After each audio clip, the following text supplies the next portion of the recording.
नमस्कार। जीवन दर्शन में अंजू शर्मा। फिर कुछ अपनी पुरानी यादें, पुराने पन्नों को लेकर आपके सामने हाजिर हो गई हूँ। पता नहीं किस समय मैंने क्या सोचकर ये उद्गार व्यक्त किए थे, जो मुझे लगता है कि आज की परिस्थिति में पता नहीं क्यों कुछ सटीक बैठते हैं।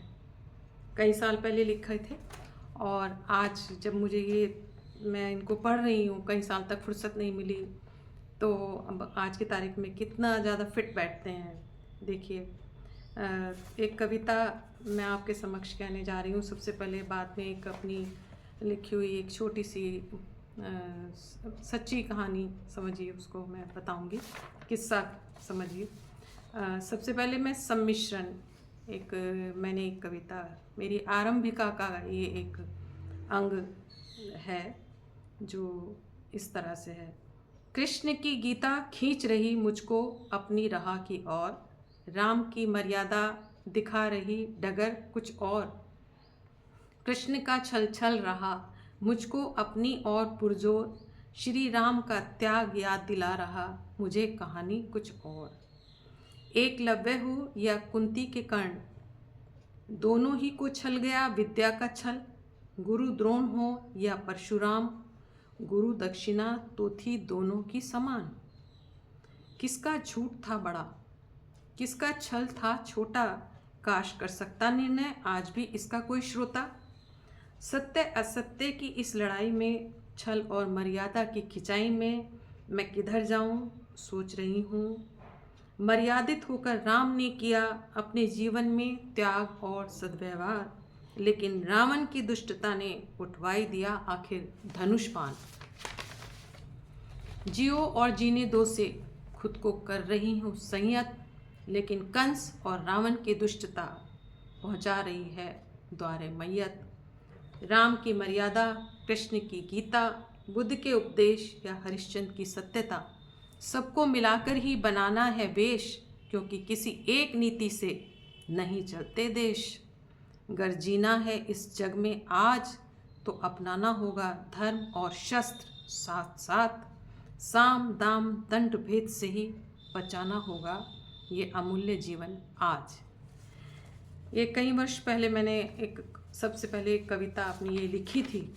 आज जब मैंने इन पन्नों में देखा तो मुझे कुछ ऐसा लगा कि आज के इस पूरे ये वातावरण में शायद कुछ मतलब सटीक थोड़ा बैठ रही है, तो इसलिए आज आपको सुनाने का मन हुआ। इसके अलावा मुझे याद आती है, जब जैसे मैंने बताया कि मुझे बचपन के कुछ किस्से हैं, कहानियाँ हैं जो मुझे याद हैं, तो इसी के ऊपर मैंने इन पन्नों में ही लिखी है एक छोटी सी कहानी।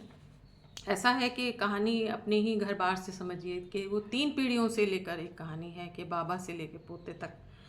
कि बाबा जब कभी जॉब करते थे बहुत साल पहले, तो उनको किसी ने उपहार में कहीं गए थे, तो वहाँ से एक बहुत बड़ा एक दरा बोलते थे उसको, क्योंकि वो बहुत विशालकाय बहुत भारी होता था, नीचे जो फर्श पर बिछाते हैं। अब आज भी आपने देखा होगा शादी ब्याह में कहीं गीत संगीत में नीचे दरा बिछता है, उसके ऊपर ढोलक बजती है, संगीत होता है या कुछ भी दरा। तो वो दरा उस समय की एक बहुत ही बड़ी बात थी कि घर के अंदर, और उसके लिए एक बहुत बड़ा सा एक संदूक में, लकड़ी का संदूक था, उसके अंदर उसको रख कर दिया गया था।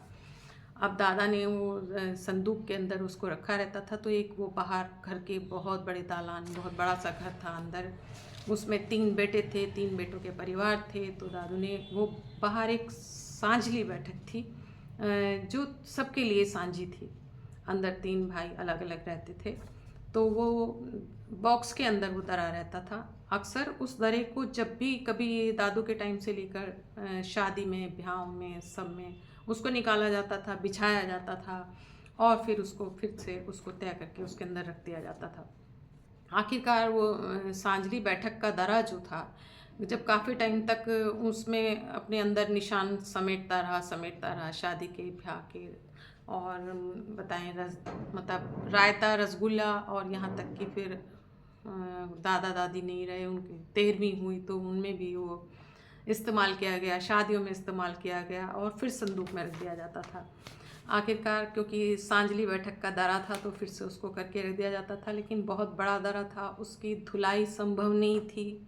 इसलिए उसमें कुछ निशान ऐसे थे जो मतलब उसको झाड़ा जाता था, सब कुछ किया जाता था, लेकिन जो निशान थे वो याद दिलाते थे पुराने तब उस समय के किए हुए समारोह, जिन जिन समारोह में उसको बिछाया गया था।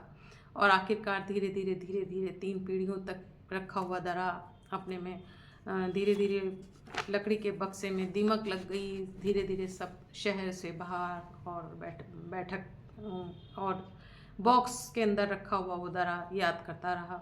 और फिर आखिर एक दिन फिर क्या हुआ कि जब दीमक दरे में लग गई और बॉक्स में लग गई और बॉक्स से दरे में के अंदर लग गई, तो उसको फिर निकाल कर डाला गया और फिर किसी भी लायक वो नहीं बचा और उसको आखिरकार बॉक्स के साथ ही उसको सुहा कर दिया गया। तो ये थी सांझली बैठक का दरा कहानी मेरी। क्योंकि सांझा जो होता है ना, चीज़ जब होती है किसी एक की होती है तो वो उसकी जिम्मेदारी होती है, कुछ ऐसा था।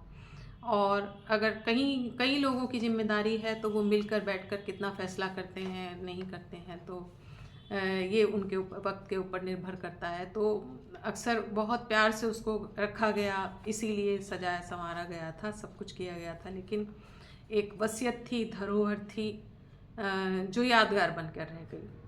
तो यही छोटे से मैंने एक कहानी अपने पन्नों पर उतारी थी, सांझली बैठक का दरा, और याद आ रही थी। अब आज मैं एक कविता अपनी और आपको सुनाना चाहती हूँ, जो मैंने एक फूल के ऊपर लिखी है।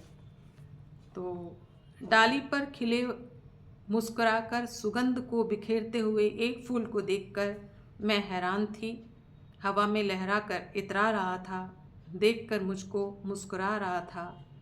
तभी मेरा मन कुछ घबराया, कुछ कपकपाया। अगर कोई भी तेज हवा का झोंका आया तो फूल झड़कर नीचे गिर जाएगा।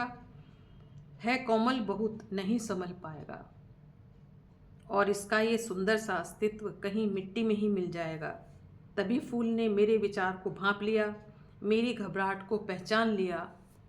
मत हो परेशान, अभी मुझे कोई तोड़कर भगवान को चढ़ाएगा। ये फूल की तरफ से मेरे लिए था।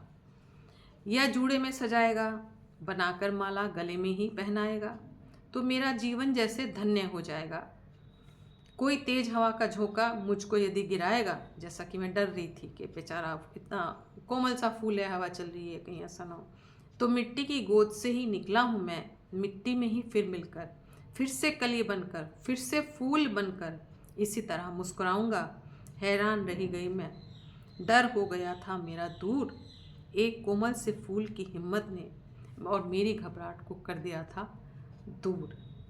तो इस तरह के विचार कभी कभी मैंने अपने पन्नों पर उतारे हैं। फूल को देखकर जो मेरे दिमाग में आया, मैंने उसको लिखा और आपको पढ़कर सुनाया।